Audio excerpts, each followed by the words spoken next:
টাকা ধার করে কোরবানি করলে কোরবানি বিশুদ্ধ হবে কিনা তার প্রিয়া জানতে চেয়েছেন, কোরবানি গোশত কতদিনের মধ্যে খাওয়া উচিত? সারা বছর কোরবানি গোশত ফ্রিজে রেখে খাওয়া উচিত কি?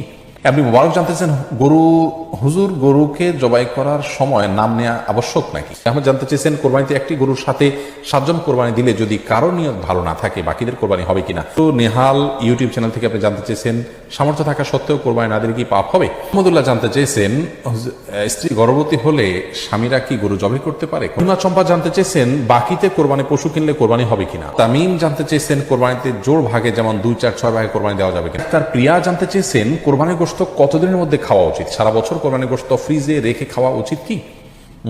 সাদিয়া, কোরবানি গোশত ফ্রিজে রেখে আপনার খেতে হবে এমন কোনো বাধ্যবাধকতা নেই। আমরা এটা কিছুদিন খেলাম, এটা দিয়ে আমাদের 6 মাসের গোশত কেনার কাজ সারলাম, এমন ঠিক করাটা জাস্ট মানে কোরবানির সাথে যায় না, অনুচিত এটুকু বলতে পারি। কিন্তু এরকম কোনো সীমানা বলে দেয়নি শরীয়ত যে এর বেশি রাখা যাবে না। কেউ যদি 6 মাস 8 মাস রেখেও খায় তার কোরবানি হয়ে যাবে ইনশাআল্লাহ না। কিন্তু এটাকে দিয়ে আমার পরবর্তীতে গোশত কেনা থেকে আমি বেঁচে গেলাম, এটা দিয়ে সারলাম, এই মানসিকতা রেখে অনেকে কোরবানি দেন, সেটা উচিত না। বাট আপনি চাইলে যে কোনো সময় পর্যন্ত রেখে এটি খেতে পারেন। আপনি মোবারক জানতেছেন, হুজুর গরুকে জবাই করার সময় নাম নেওয়া আবশ্যক নাকি? না, গরু জবাই করার সময় নাম নিতে হবে এরকম কোনো বাধ্যবাধকতা নেই।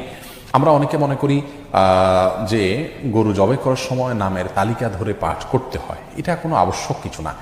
বিধায় এটাকে আমরা আবশ্যক মনে করব না। এটাকে আবশ্যক মনে করলে বরং সেটি সমস্যা হবে। তবে হ্যাঁ, জবাই করার আগে আমরা যাদের পক্ষ থেকে কোরবানি করছি তাদের কথা উল্লেখ করে দিই, বলি আল্লাহ এটা অমুক অমুক অমুক অমুক তাদের তরফ থেকে কবুল করুন। তাদের বাবার নাম উল্লেখ করতে পারেন, অমুকের ছেলে অমুক, অমুকের ছেলে অমুক, অমুকের মেয়ে অমুক, এভাবে বলতে পারেন। আর না হলে শুধু নাম বললে হবে যে অমুক অমুকের তরফ থেকে আল্লাহ তাআলা এই পশু আপনি কোরবানি হিসেবে কবুল করে নিন। এরপরে বিসমিল্লাহি আল্লাহু আকবার আল্লাহুম্মা মিনকা ওয়া লাক বলে আপনি জবাই করবেন। এটি করাটা মুস্তাহাব, নাম উল্লেখ করাটা, কিন্তু করতে হবে এমন কোনো বাধ্যবাধকতা নেই। না করলেও কোরবানি হয়ে যাবে। আল্লাহ তাআলা ভালো জানেন আপনাদের অন্তরে কি আছে, কারা কারা নিয়ত করেছেন, অতএব সেটি অসুবিধা হবে না। এখন জানতে চেয়েছেন, কোরবানিতে একটি গরুর সাথে 7 জন কোরবানি দিলে যদি কারো নিয়ত ভালো না থাকে বাকিদের কোরবানি হবে কিনা? যদি একজনের গোশত খাওয়ার উদ্দেশ্য থাকে এবং তিনি গোশতের জন্য করেছেন, কোরবানি তার উদ্দেশ্যই ছিল না, তাহলে কারোর কোরবানি হবে না, কারণ তার উদ্দেশ্য কোরবানি নয় গোশত, অতএব কারো কোরবানি হবে না।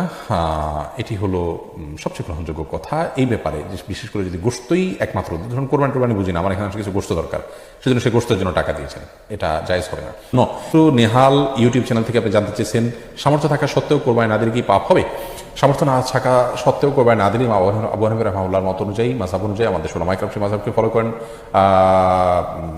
এই মাযহাব অনুযায়ী আপনার এটি পাপ হবে। কারণ নবী করিম সাল্লাল্লাহু আলাইহি ওয়াসাল্লাম এখানে সতর্ক করেছেন, যে ব্যক্তি কোরবানি করার সামর্থ্য রাখে, মানুষ যদি সাআতান ইউদাহিয়া ওয়া লাম ইউদাহি ফালা ইয়াকরাবুন মুসাল্লানা, সেজন্য আমাদের ঈদগাহে না আসে, কোরবানির সামর্থ্য আছে তো দিল না, সেরকম যেন মানুষ ঈদগাহে না আসে। তার মানে নবী সাল্লাল্লাহু আলাইহি ওয়াসাল্লাম বিষয়টাকে কত কঠোরভাবে নিলেন।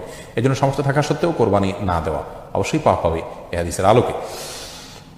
যদি অনেক ওলামায়ে কেরাম সুন্নতে মুআক্কাদা বলেন, তাদের মতে পাপ হবে না, এবং সে মতের পক্ষে ওলামায়ে কেরাম অনেক ইমামগণ আছেন, তারা সেটি বলে থাকেন, সেটারও ভিন্ন যুক্তি এবং দলিল আছে।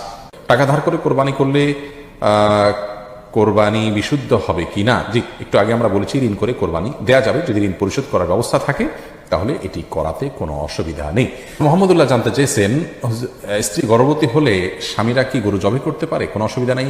স্ত্রী গর্ভবতী হলে স্বামীরা জবাই করতে পারেন না, এরকম কথা আমাদের সমাজে বলা হয়ে থাকে, কিন্তু এই কথার কোনো ভিত্তি, গ্রহণযোগ্য কোনো ভিত্তি নেই। বরং এরকম অবস্থাতে স্বামী চাইলে পশু জবাই করতে পারেন। রহিমা চম্পা জানতে চেয়েছেন, বাকিতে কোরবানি পশু কিনলে কোরবানি হবে কিনা? বাকিতে যদি কেউ আপনাকে পশু দেয়, আপনি সেটি দিয়ে কোরবানি করলে কোরবানি হয়ে যাবে, পরবর্তী তার টাকা পরিশোধ করে দিতে হবে। মোহাম্মদ তামিম জানতে চেয়েছেন, কোরবানিতে জোড় ভাগে যেমন 2, 4, 6 ভাগে কোরবানি দেওয়া যাবে কিনা? যাবে। অনেকে মনে করে কোরবানি বেজোড় হতে হবে, এমন কোনো বাধ্যবাধকতা নেই। 1, 3, 5 যেরকম দেওয়া যাবে, 2, 4, 6 ভাগেও কোরবানি দেওয়া যাবে।